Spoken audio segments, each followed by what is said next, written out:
Hey, and good afternoon. I'm really excited. We've got a special guest here, Star Hansen, and she's a professional organizer. So, hello and welcome, Star. Oh, it's so good to be here with you, Angela. Thanks for having me. So, I know lots of people try to set New Year's resolutions. What are some realistic resolutions that we can set that will help us heal our current situations? Ooh, I'm going to be a little anarchist with this one. So, I don't do New Year's resolutions anymore. I used to, like clockwork. For years, decades, I would just do this.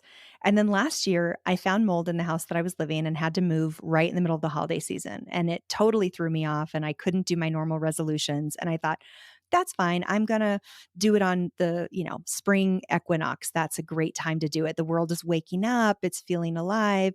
And I swear, Angela, I completed a year's worth of goals in 3 months because I actually started to connect with the harmony of life. And winter, my recommendation to you is to Mm, allow the winter to be a time of rest, restoration, peace, ease. Allow yourself to really just embrace that darkness. Read some books, get calm, go for walks, cozy in. It's especially that week before between the Christmas holiday and New Year's when nobody's at work. Allow yourself to just turn off and allow yourself to rest, because I think of yin yoga, and yin yoga is so powerful now because they've discovered that the body does require rest in order to be more effective. And so us being on constantly does not serve us. And so my very anti-organizing advice would be chill out. Give yourself space to rest. Wait until you feel that call of spring, that awakening, that energy starting to pull back in before you start to take action, because you deserve rest. And that rest will give you better productivity and better results in everything you do once you start to approach things from a place of fullness. And when you have gone through the rest and a place of fullness, and that call starts to come to you, how do you recognize that, oh, it's calling me? It's time for me Yeah. to do something different? Great question. So, our inner guidance, our inner wisdom, that intuition is just the kindest, most gentle, consistent voice you will hear. You know, you're listening to your higher self, that invitation to take action when it is just calm, steady, and consistent. Like Mhm. it's calm, it's peaceful, it doesn't need to prove itself. The ego, the wounding, on the other hand, like the voice in your head that beats you up, chastises you, rubs your nose in things, that is not the one we want to listen to. And we embrace that part of ourselves while we move on and say, I'm waiting until I feel that inspiration. And I say this a lot with organizing too.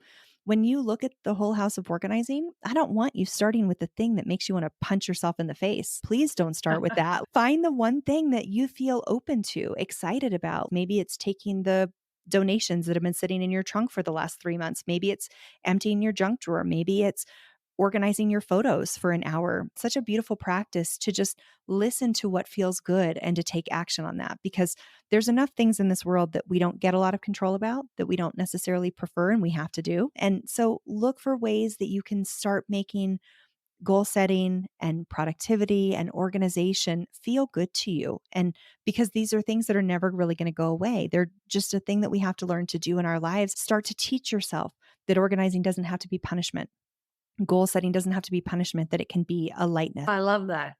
So, for somebody that is just getting started and they say, oh, my life is really busy or it's chaotic or whatever, and they don't want to identify as being a clutter bug, and they're trying to just find the balance in life, where is a good place to start? The two things that I will say is, please, for the love of all that is holy, do not start with paper or memorabilia. You can, and for some people, you're on a timeline and you need to because you're going through a divorce and you need to find your information, or taxes are coming. But if you have the choice, try to start with something that feels more neutral to you, something that feels like a yes. And if you don't have time, then that's when you want to call in, like, what is something that you can organize in 20 minutes or less? Now, that doesn't mean you're going to get it done in 20 minutes, but what can you give yourself to for 20 minutes and just feel like you've made some sort of progress? Because if you do 20 minutes a day, every day for a year, that adds up. That's a giant project over the course of a year. And yet we negate that's even worth our time.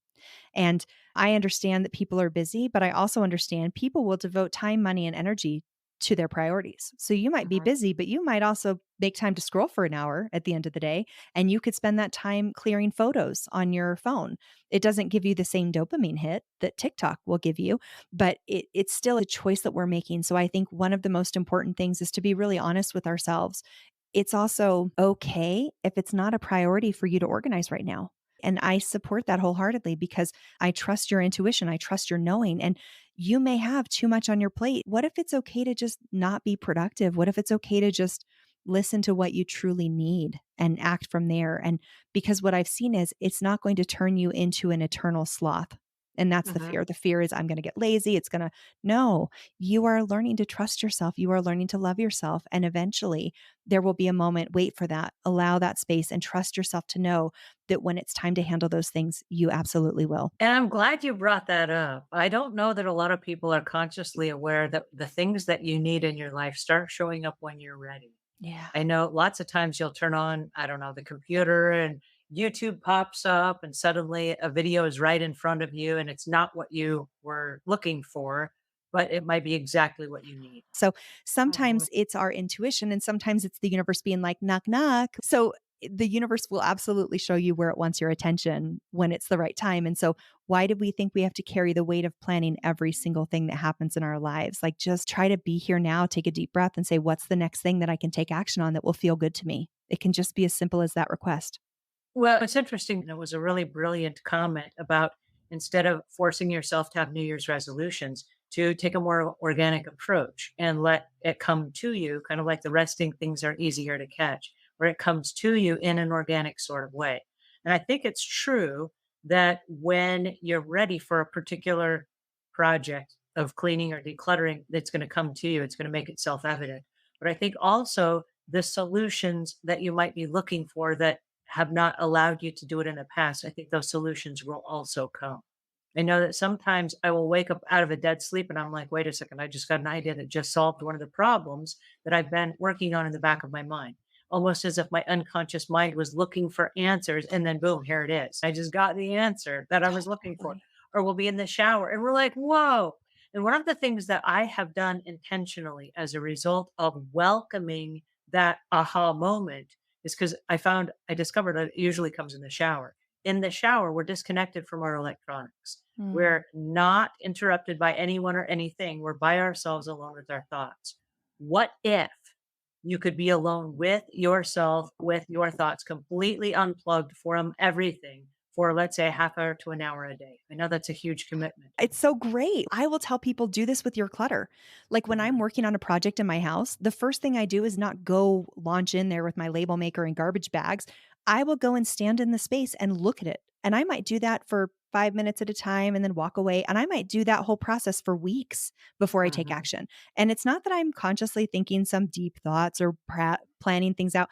I'm feeling the space. I'm being in the space. I'm sensing myself in that space. And then what will happen is one day I'll feel that call, I'll go stand in the space, need to take action, and I'll do an 8-hour project in an hour and a half because Mhm, I've waited until it's gelled. And so mhm. what you're saying is so true. What if we just give ourselves space to just be and be open to greater insights that actually are going to take a lot of the work out of the project for us? Well, and I know for a lot of the people that I work with, ADHD is a huge issue. They can't just sit still and like hope ideas come. And so what we've done is a series of can you move and have that time. Mhm. And so what we're doing is we're putting on a pair of shoes and we're getting outside and we're going walking and we're walking real fast like we're in a hurry somewhere, Yes. but not listening to podcasts and not listening to TikTok and not listening to other things, just being alone with yourself. And the movement then runs oxygen through your body and it runs your blood at a higher level through your body. And all of a sudden you start feeling good and you get the endorphin hits. But what happens, and this is really interesting, while we're out and about, those things that we've been working on in the back of our minds start resolving themselves now that they're connecting with a different energy. Plugged Yes. that I can then get in touch with some of the reasons why and work through some of those issues. But I've noticed the productivity has just skyrocketed. Beautiful. I love that so much, Angela. Thank you for sharing that. This has been an amazing conversation. In closing, Star, will you tell our listeners where they can go to find you? Absolutely. One of the places that I've created for you is to go to starhansen.com/podcast. And that's HANSEN. I'm also on all major social platforms. Thank you so much for your time today. Thank you. Thank you, Angela.